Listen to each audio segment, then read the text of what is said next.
Let's actually learn something from this interesting story. This is an interesting story we can all learn from. It's quite interesting. We are going to watch it and then we'll come back to analyze the whole issue. In fact, what can we learn as drivers? If you are a driver, you should learn something from this. Take a clue or take a lesson from this so that you don't do the same mistake. Let's go and listen.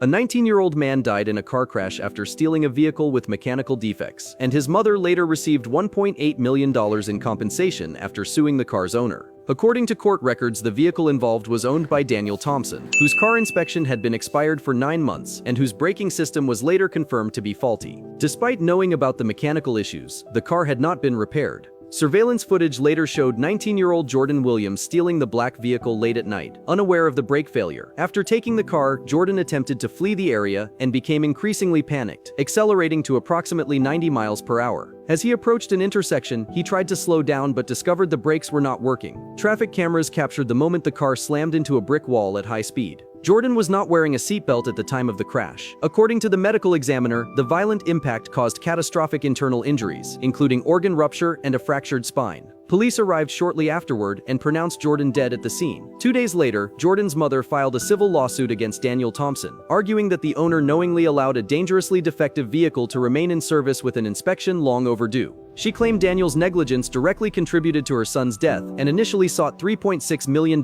in damages. The judge ruled that Daniel had not authorized Jordan to use the vehicle and rejected the claim of intentional wrongdoing. However, the court determined that Daniel still bore 50% responsibility due to his failure to maintain the car and repair known safety issues. Ultimately, the judge ordered Daniel to pay $1.8 million to Jordan's family. Do you think this ruling was fair?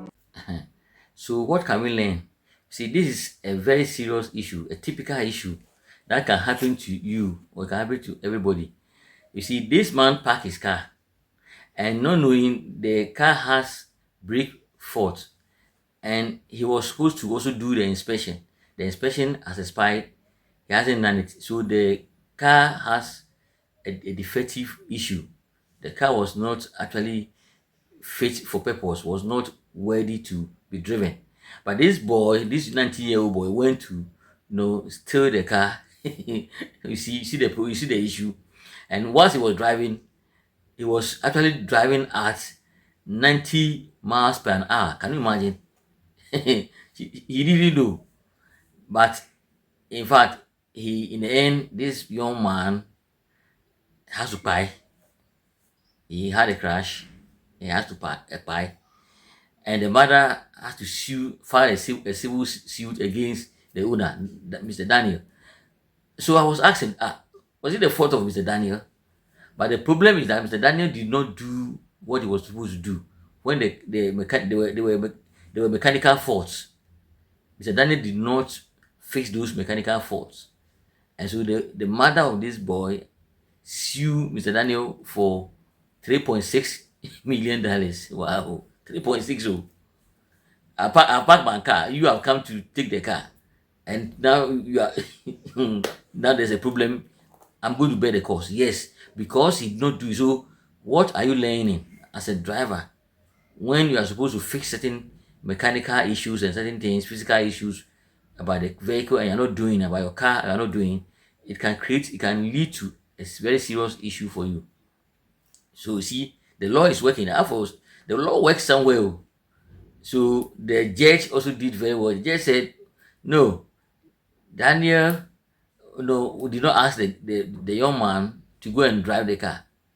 And so the judge slashed the compensation or the damages, the charges into two by asking Daniel to pay 1.8 instead of 3.6. Well, that was fair enough. But that's yesterday is so serious. They're going to pay $1.8 million. How much will be used? How much was needed to fix the car? Wow, this is quite interesting. Very interesting issue. Hey, it's not easy. So when your car is faulty, make sure you fix it. I don't know if someone when the person has even stolen the car, you are still going to bear cost. Going to bear this huge cost. How? Hey.